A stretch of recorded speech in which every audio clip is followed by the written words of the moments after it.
Welcome to Combat Brain, the podcast where we dissect every facet of combat sports. From the grind of gym ownership to the artistry of coaching and everything in between. Join us as we explore the minds and methods behind the world's most formidable fighters, trainers, and entrepreneurs. Whether you're a seasoned pro or just stepping onto the mat, prepare to expand your combat IQ as we dive deep into the strategies, stories, and secrets that fuel the fight game. Welcome to Combat Brain, where the battle begins in the mind.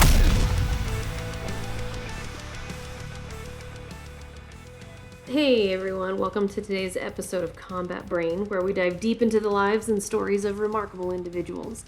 I'm your host, Christina Ogden, and today we have an extraordinary guest joining us, Reid Delman.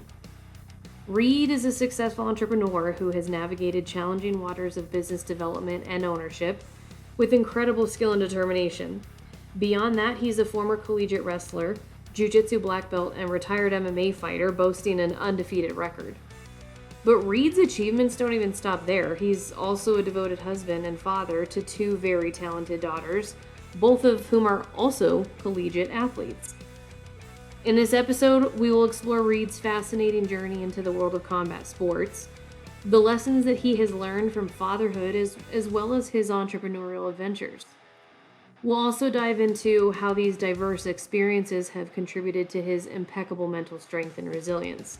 Plus, Reid will share invaluable tips on how you can build mental strength in your own lives. So sit back and relax and join us for an inspiring conversation with Professor Reid Delman. This is one episode you won't want to miss. All right, I'm excited to have our guest today, Professor Reid Delman. He is an Easton black belt, esteemed wrestling expert, seasoned and successful entrepreneur, devoted father and husband, and dedicated mentor within the combat sports community. Reid, it is an absolute pleasure to have you on the show today. And not only that, but as our very first honorary guest. Yeah, I'm honored. Thanks. Well, let's start just at the beginning. What got you into combat sports? Well, 40 some years ago, started wrestling as a kid, and had three brothers that all wrestled.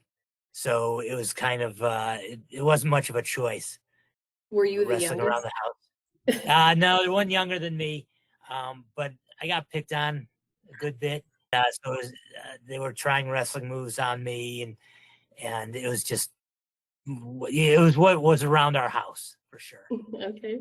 When did you start wrestling? When I was 6 years old. Actually, looking at it, if it was 77, it was either 76 or 77. So I was probably 8 years old when I started wrestling. Okay.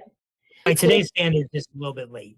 A video of me with my daughters, like forcing them doing forward rolls when they were babies. Yeah. And I was saying, all right, we're going to do our forward rolls. We're going to get our repetitions in now. And you're going to be Olympic athletes. You're going to be Olympic gymnasts. And both of them were very good gymnasts. And one is doing it in college now. So you have two daughters in college that are athletes. One's a gymnast. What does the other one do? The other one's a rower. Oh, wow. Okay. So talk about being able to dig deep and tough.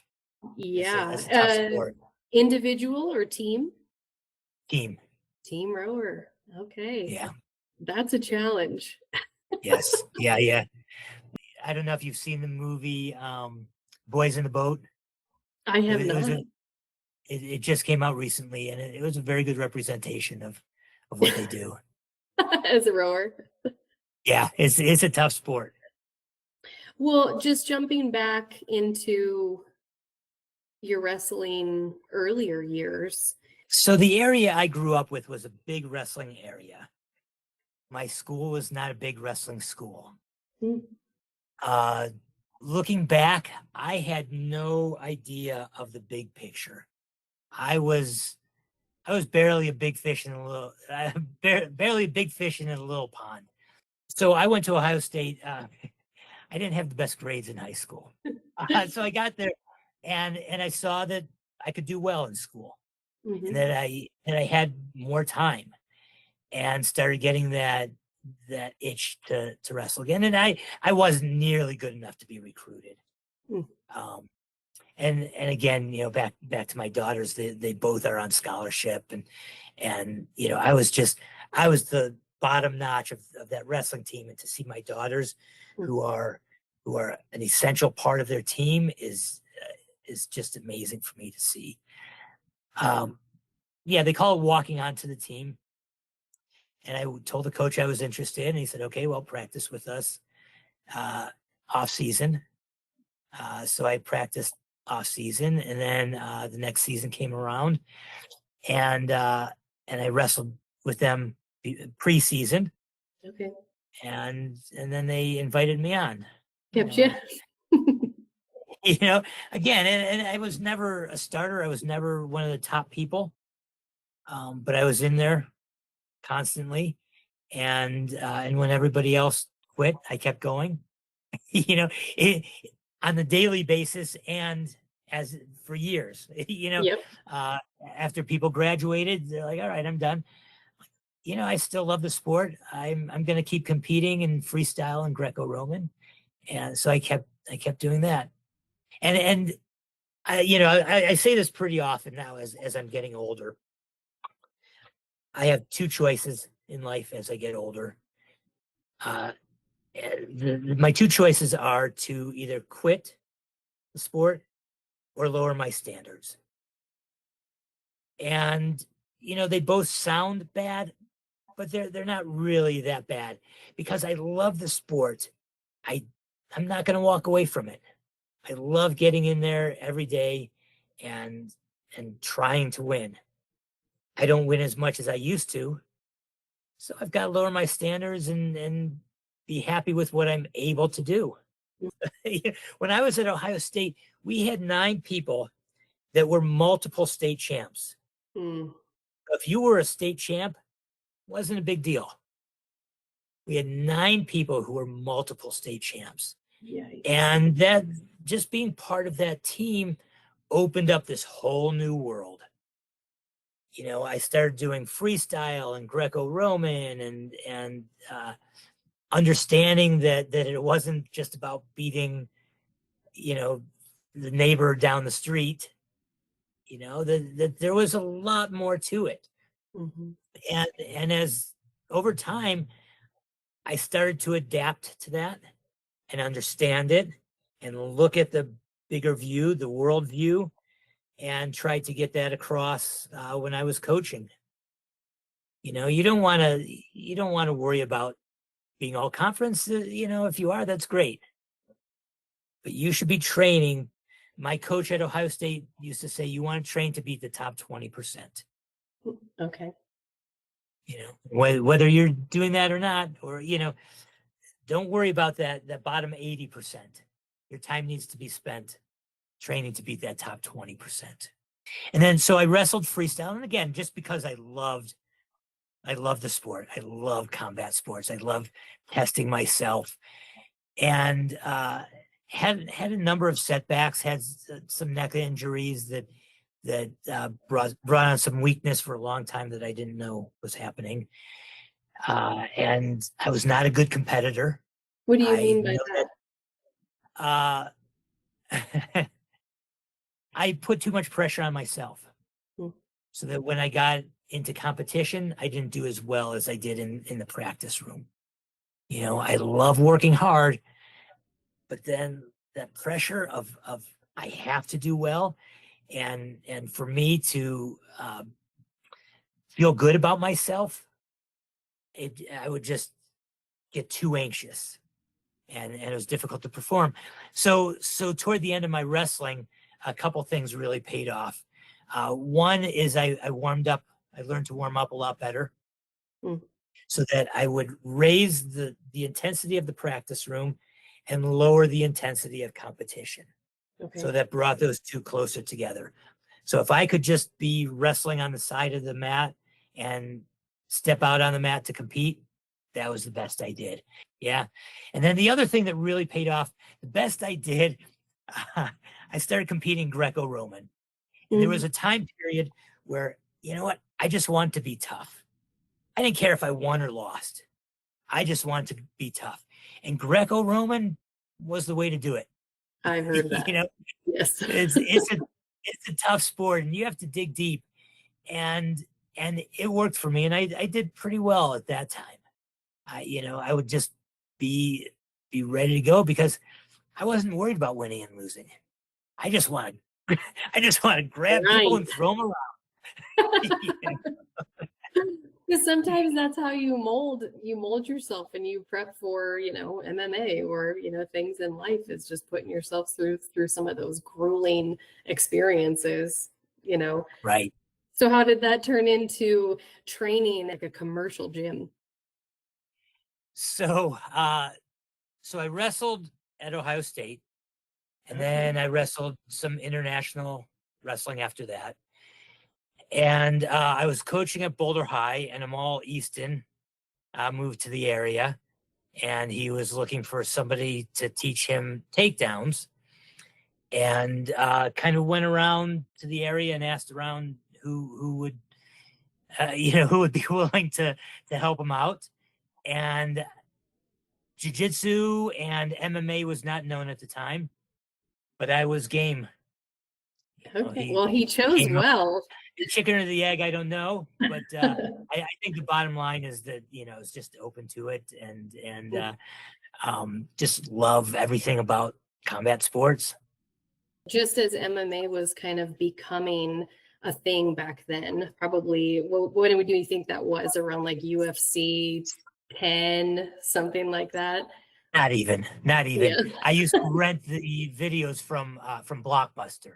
Oh, and it was about UFC 3, and I had an idea of what it was, but nobody really knew. I mean, it wasn't even called MMA. It was Valley Tudo or No Holds Barred.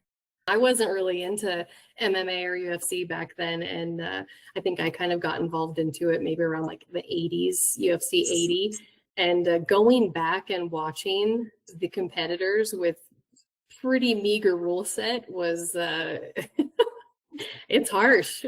It's harsh. I always wonder if it took more guts, if you had to be tougher back then or now. Oh, right. Yeah. Back then, well, now people are skilled. There's good technique, and people know what they're doing. Back then, you had no idea what you were getting into. Yeah. And like you said, very few rules. So, I don't know that I would have competed back then. But I don't know. It's a tough call.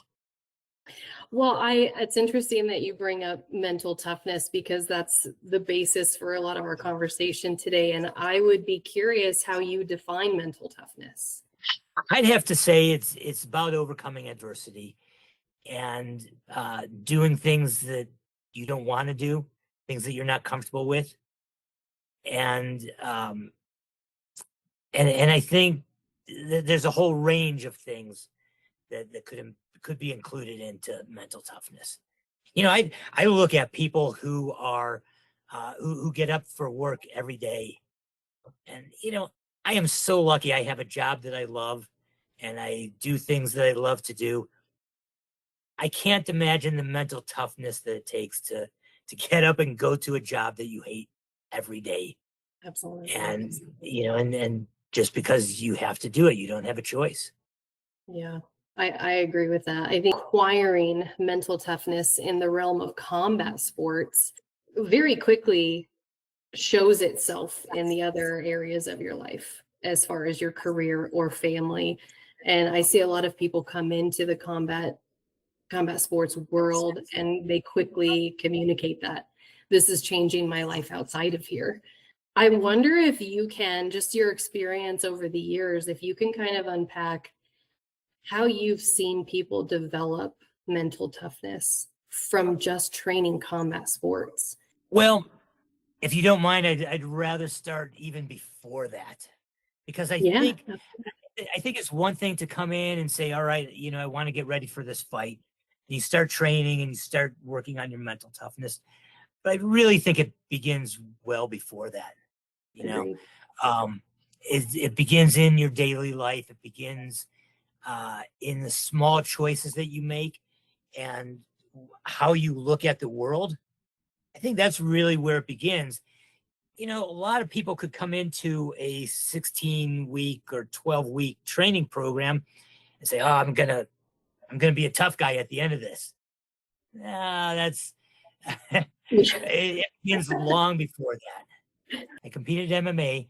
Actually, I did one gi match in the cage back in I don't know, it had to be 98 or something like that. Okay. When jiu-jitsu competition wasn't even really a thing. Mm-hmm. But my views on competition have changed. Mm-hmm.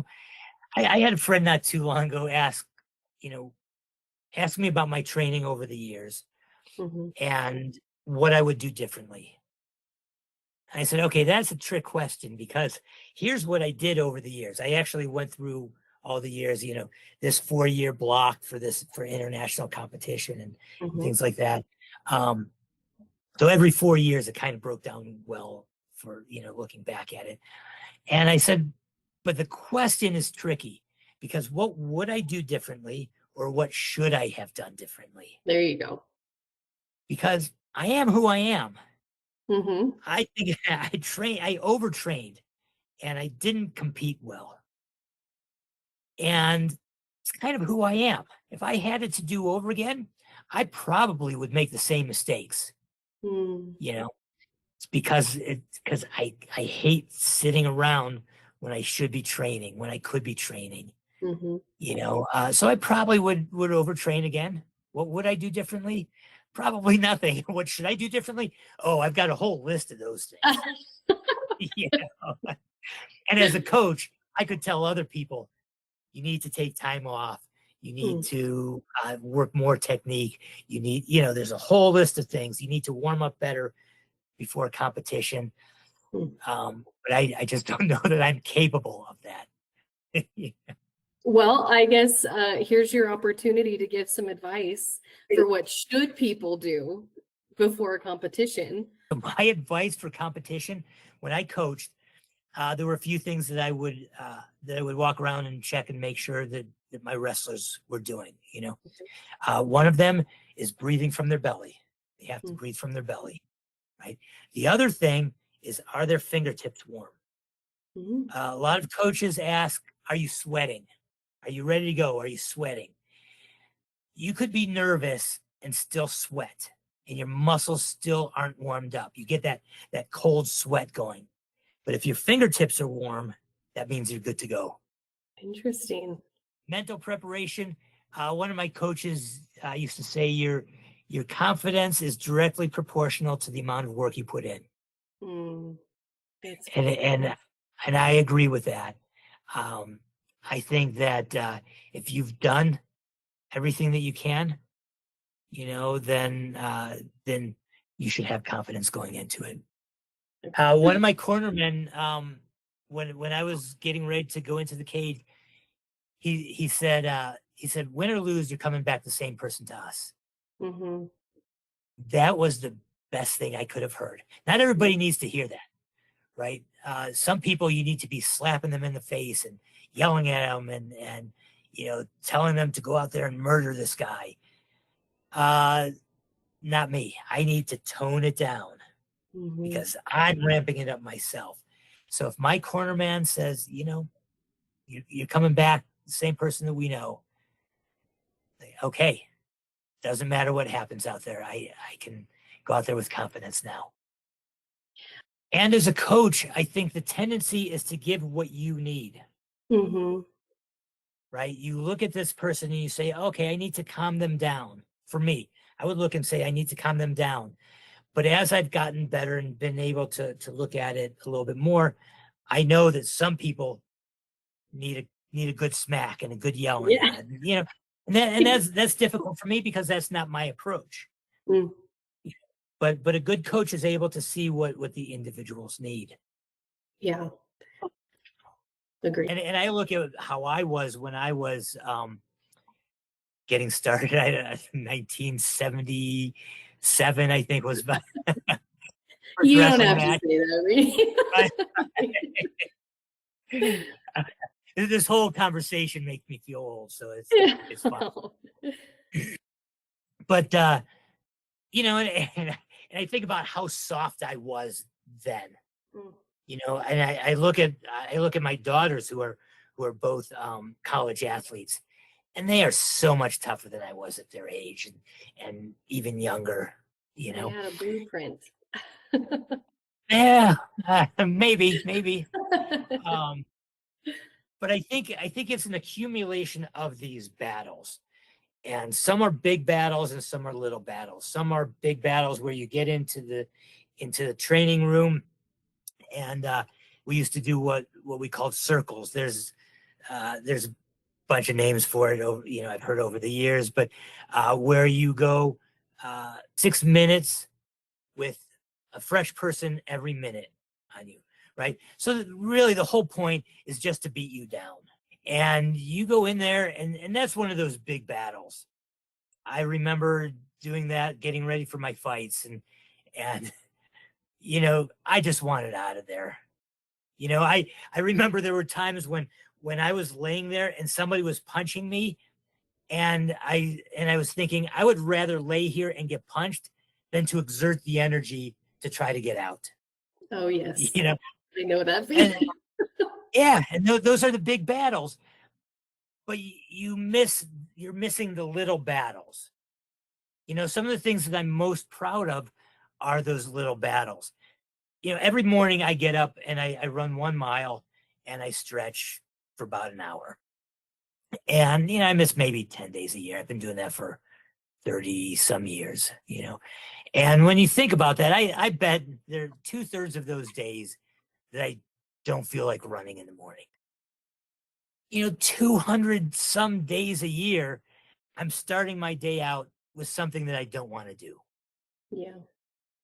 Those are the little battles. One time I cut weight for a wrestling match. I cut 16 pounds in 3 hours. Oh, my And and I was a mess. I could barely walk. And wherever I go, I always take the steps instead of the elevator, you know, or escalator.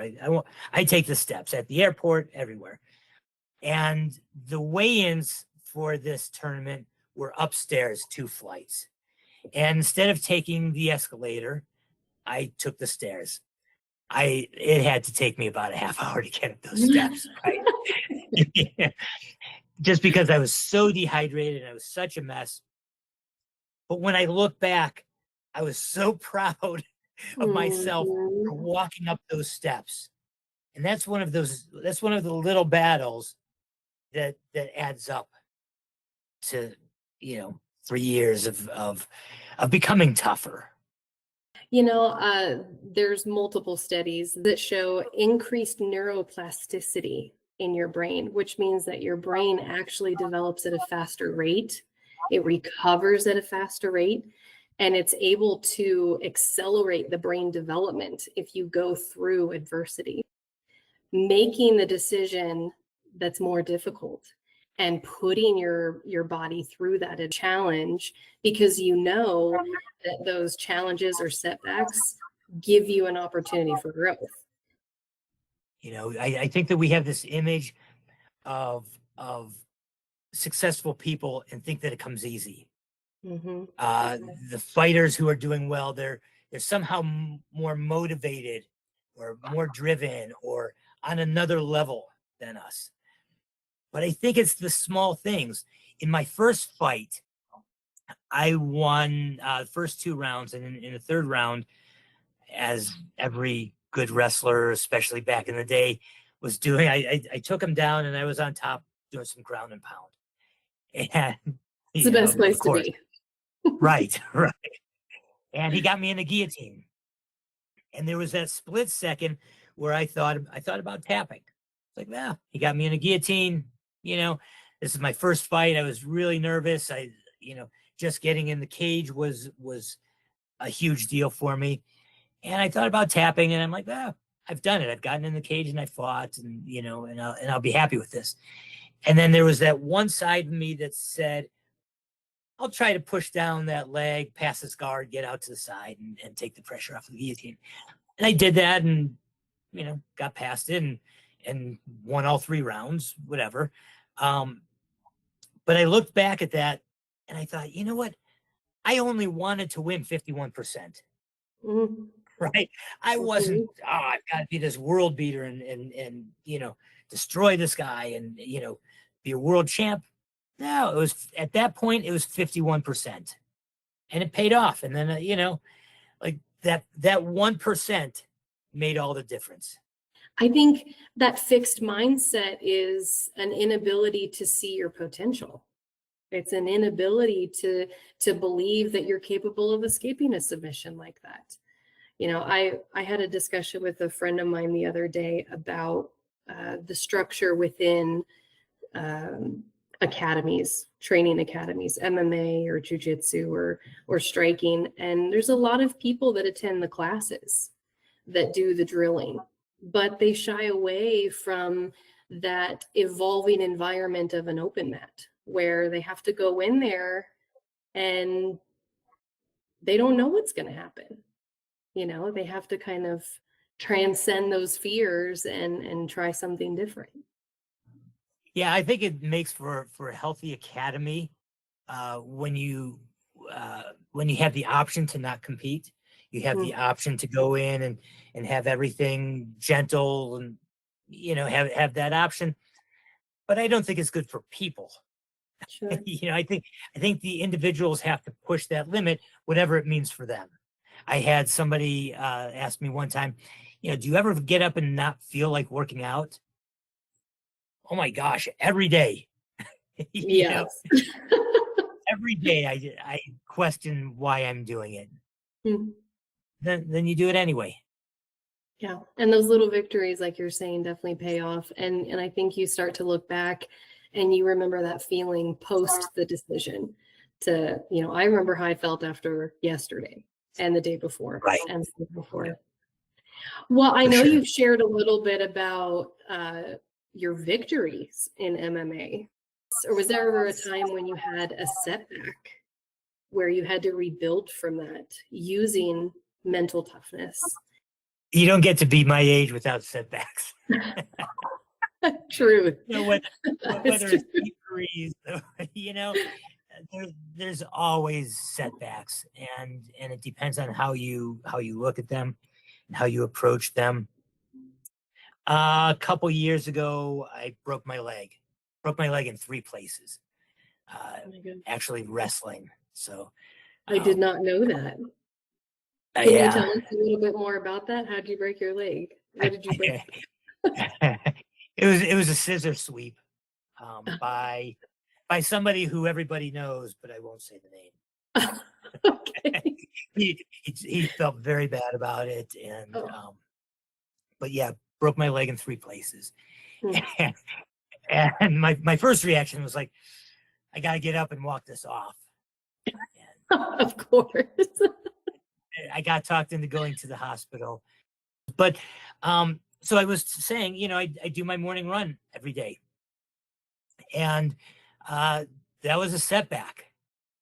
So I crutched a morning mile every day. And again, you have to choose your battles. And every morning I tried to get faster. And I got it down to an 18-minute mile on crutches. And I thought that had to be the funniest looking thing when people in the neighborhood would see me, because like I'm putting everything into it. And it was through the winter, so there were icy, some of it was icy. But every day I'd come out of there sweating and snot running down my nose and crutching as hard as I can, to get my morning mile in and to do the best I can.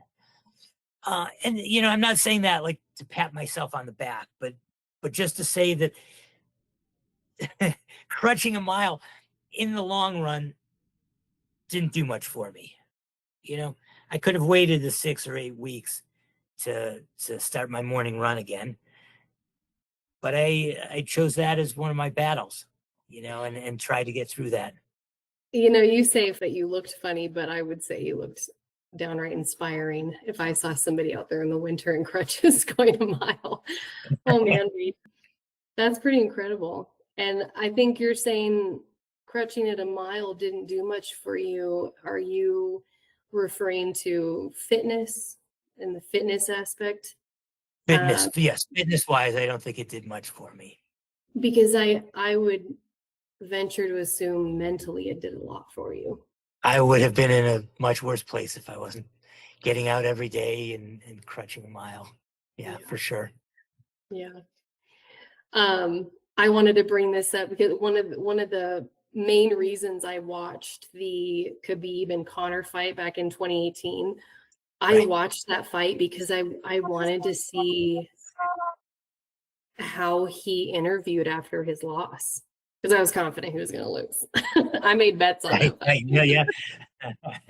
But I wanted to see how he took his loss. We watched him for so long with so many wins, and I felt like he took it really well. And I think when you watch elite athletes that go through setbacks like that, mentally being able to process through setbacks, knowing that that's part of being a competitive athlete, that's part of training, or even just being an athlete in the gym that's a hobbyist, that doesn't compete. You have setbacks, you have injuries.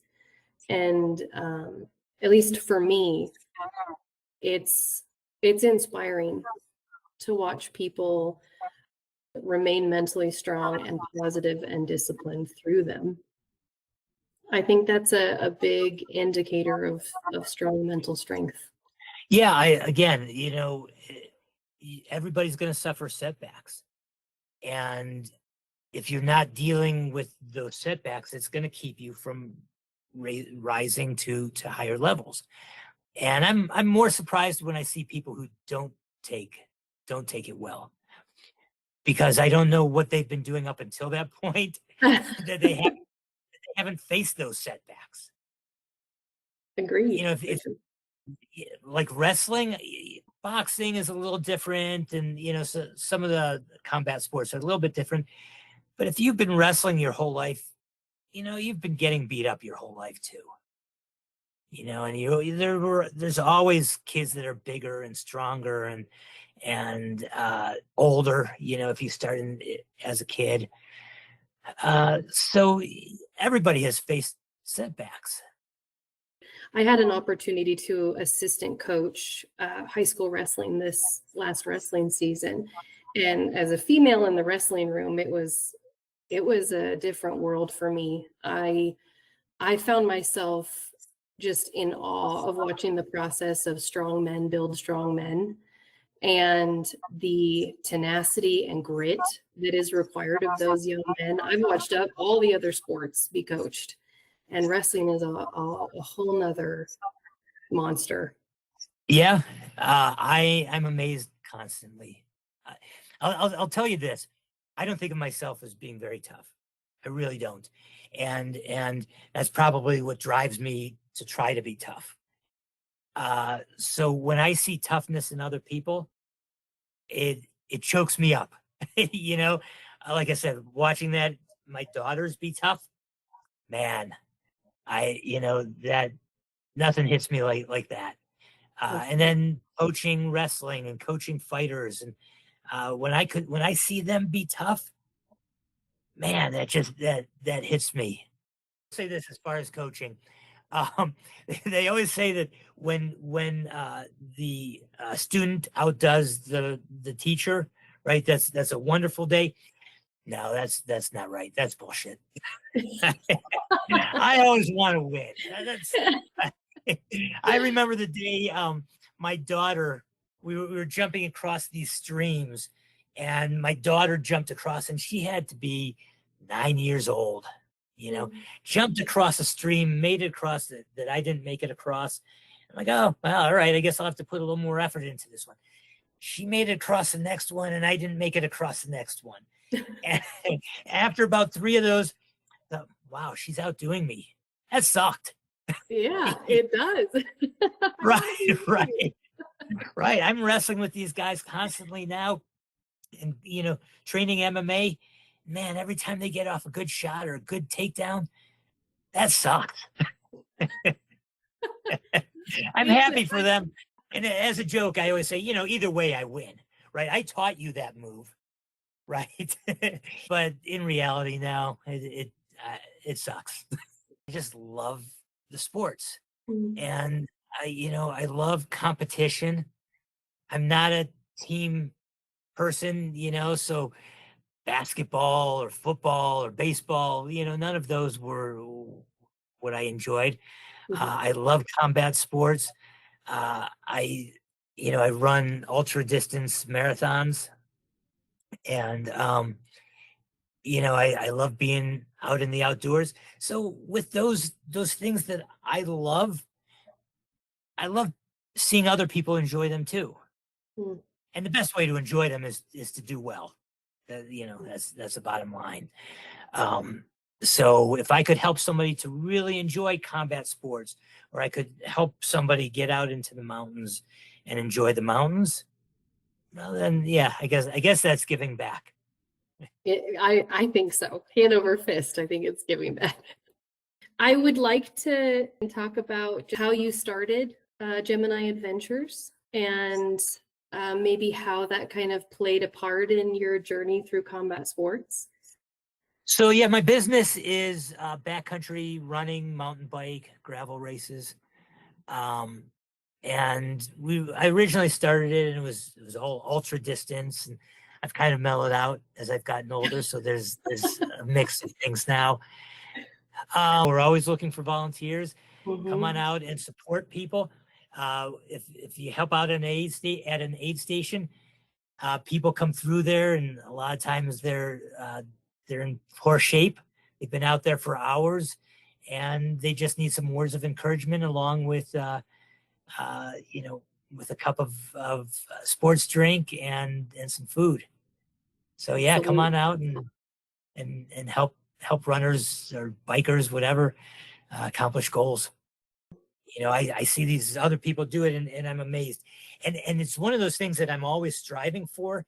And I know in my mind I'm never going to reach a place that will make me happy for myself.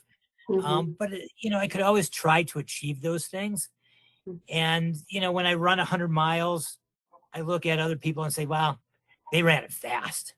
They're so much tougher than me because they ran it fast. I was a very moderate wrestler at a high level.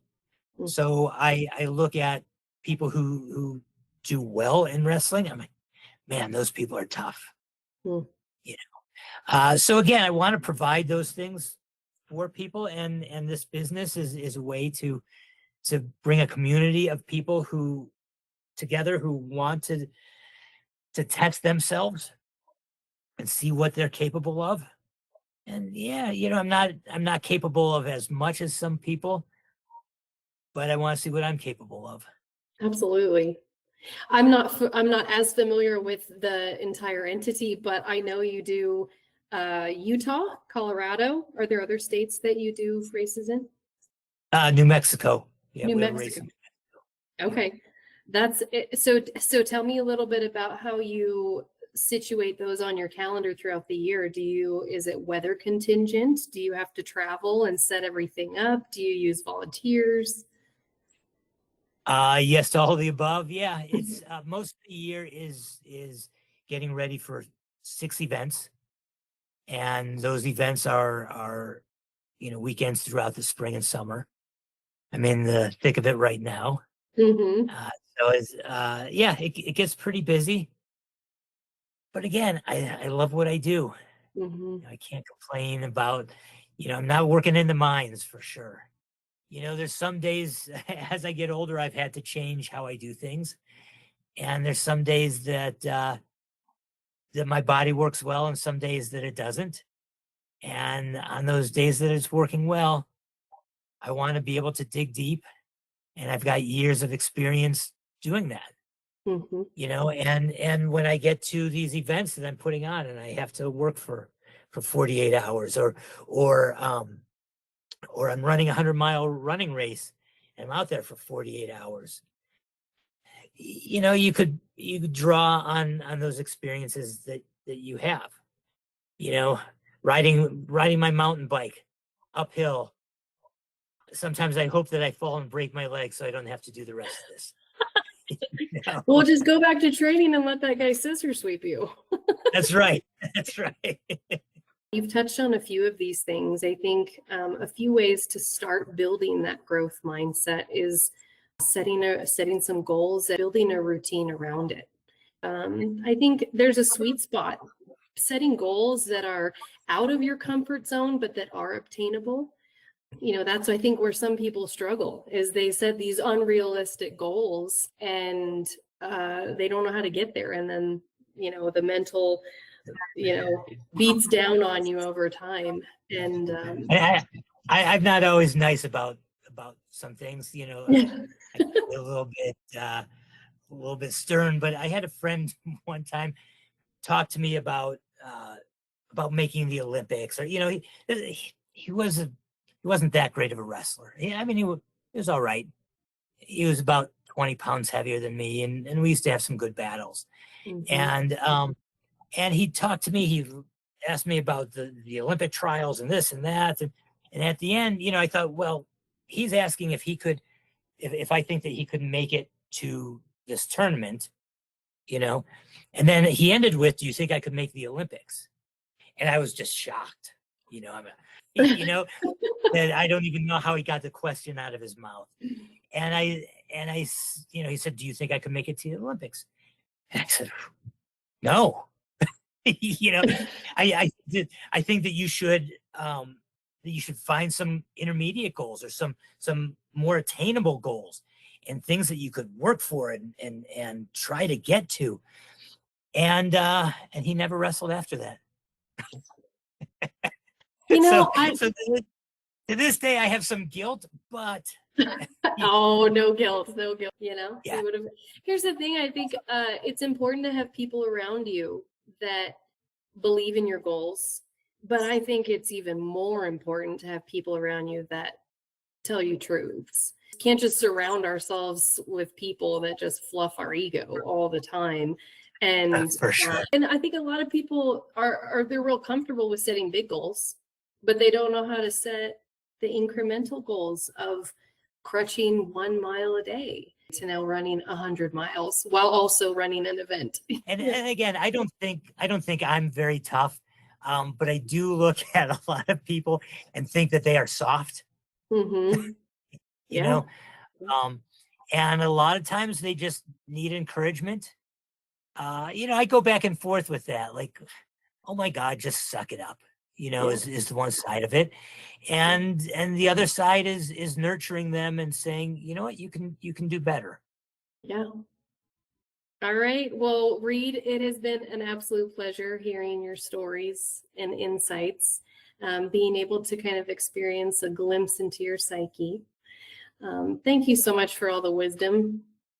I'm sure that's not acquired easily. Yeah, I don't know. You got me talking. I guess I could talk for an hour straight here. Well, I really enjoyed it, and I hope our listeners do too.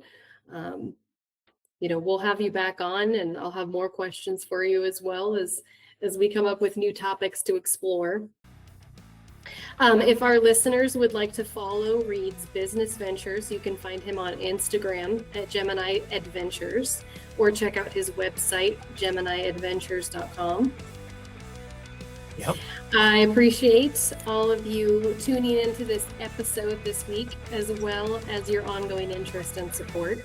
Make sure you subscribe to us on YouTube at Combat Brain Podcast for future episodes featuring expert guests and topics. And Reid, thank you so much. It was fun.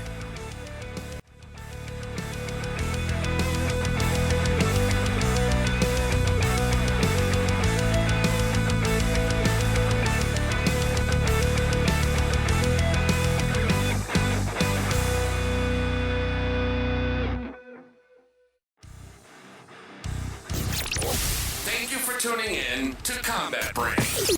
We hope you've gained valuable insights and inspiration from our discussions with experts in the field. Keep honing your combat brain, stay sharp, and never stop pushing the boundaries of what's possible.